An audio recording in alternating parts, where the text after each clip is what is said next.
العلم هو النور الهادي والمفتاح لكل الخير من يريد الله به خيرا.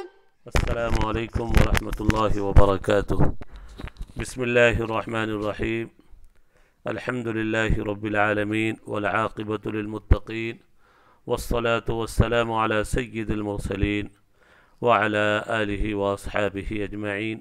عزیز طلباء، حسامی کا یہ سبق ہے، رقیت غلامی کا ذکر چل رہا ہے۔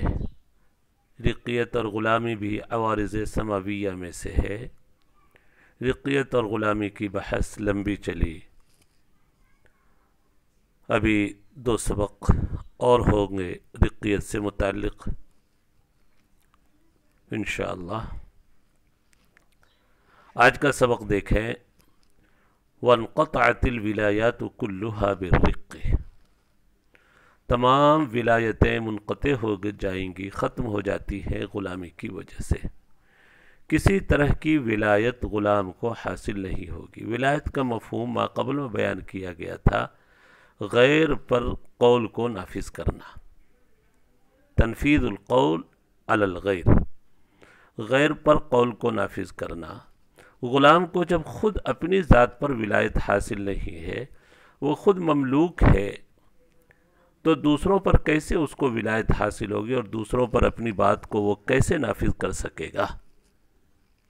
اس لیے کسی طرح کی ولایت اس کو حاصل نہیں ہوگی، نہ ولایت قضاء، نہ ولایت شہادت، نہ ولایت تزویج، کسی طرح کی ولایت حاصل قاضی نہیں بن سکتا، شاہد اور گواہ نہیں بن سکتا، نکاح میں کسی کا ولی نہیں بن سکتا ہے۔ وہ ہر طرح کی ولایتیں اس سے ختم ہو جائیں گی بالرقی، رقیت کی وجہ سے، اس لیے کہ یہ عجز حکمی ہے، ایک حکمی کمزوری بے بسی کا نام ہے، اور خود اس کو اپنی ذات پر ولایت حاصل نہیں۔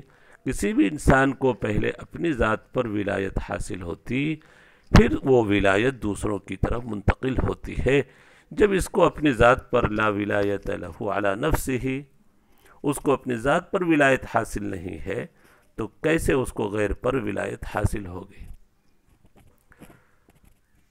بات ختم ہو گئی۔ عجز حکمی ہے، حکمی عجز بے بسی کمزوری کا نام ہے، اس لیے اس کو ولایت حاصل نہیں۔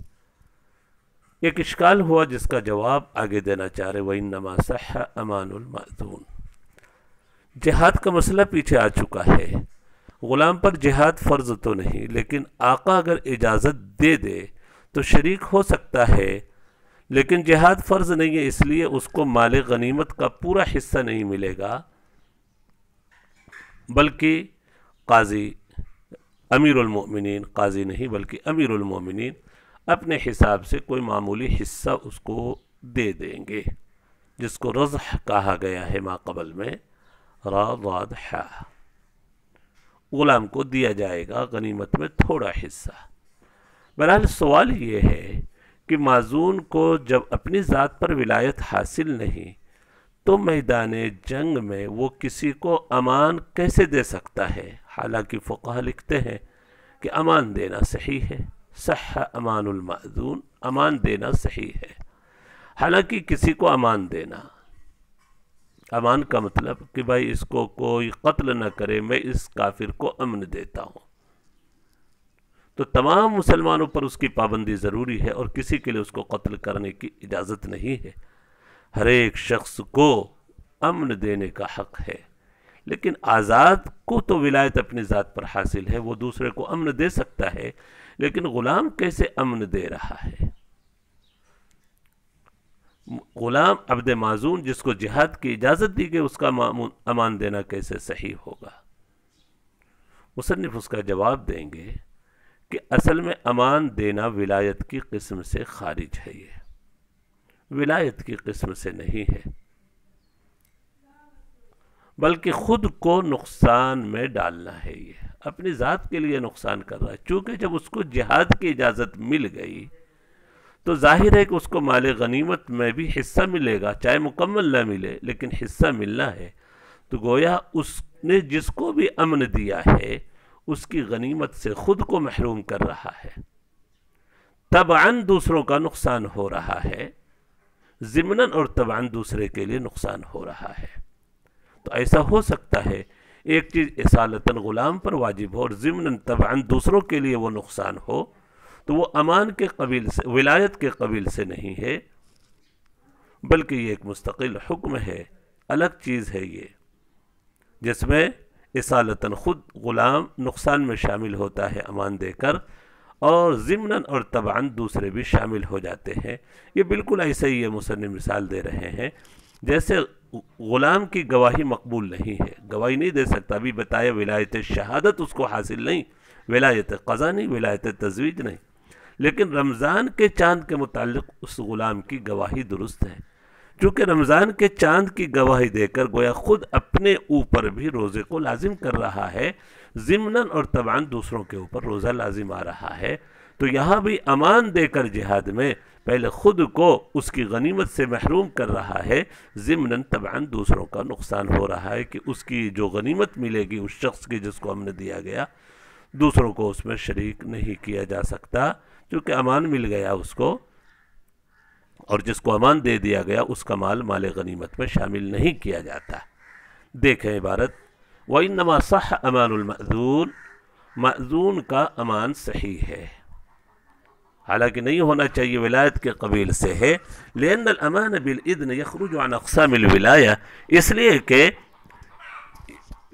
امان بالإذن یخرج عن اقسام الولاية، ولایت کی قسموں سے خارج ہے یہ، من قبل انه صار شریکا فی الغنیمہ، اس لیے کہ وہ خود بھی غنیمت میں غلام شریک ہے۔ غنیمت سے مراد وہی یہاں پر رزح ہے، کامل حصہ نہیں، جو حصہ اس کو امیر المومنین دے، فلازمہ، تو گیا پہلے وہ نقصان اس کے اوپر لازم ہوگا کہ غنیمت سے وہ محروم ہو رہا ہے، ثم تعدى الى غیرہ، پھر وہ دوسرے کی طرف متعدی ہوگا، دوسرے لوگوں کی طرف جو غنیمت سے محرومی ہو رہی ہے اس شخص کے مال غنیمت سے جس کو امان دیا گیا، یہ ضمناً طبعاً اصالتاً تو خود غلام اپنے آپ کو محروم کر رہا ہے۔ یہ ایسے ہی ہے مثل شہادتی بہلال رمضان، جیسے رمضان کے چاند کی گواہی، حالانکہ اس کو ولایت شہادت حاصل نہیں، گواہی نہیں دے سکتا، لیکن رمضان المبارک کے چاند کی گواہی دے کر خود اپنے اوپر وہ روزہ لازم کرے، نماز روزہ اس کے اوپر بھی لازم، حج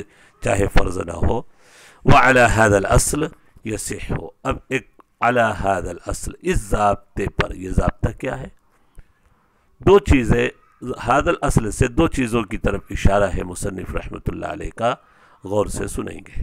على هذا الاصل، ایک تو یہ کہ غلام پر اصالتاً اگر کوئی چیز واجب ہو اور ضمناً طبعاً اس سے دوسرے کا نقصان ہو رہا ہو تو بہرحال اس کو نافذ کیا جا سکتا ہے، چونکہ اصالتاً غلام ہے۔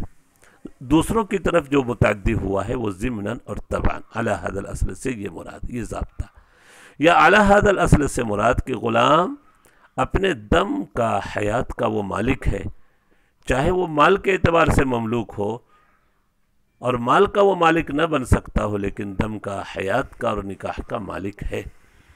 جب اپنے دم کا وہ مالک ہے تو حدود کا وہ اقرار کر سکتا ہے، اپنے خون کا وہ مالک ہے کہ مجھ سے زنا ہو گیا، اور کوئی سزا جو بھی حدود سے متعلق ہو، چوری ہو گئی، ہاتھ کاٹا گیا، اپنے دم اور حیات کا مالک ہے وہ۔ علی هذا الاصل یصح اقرارہ بالحدود، یہ بات صفحہ پلٹ لیتے ہیں۔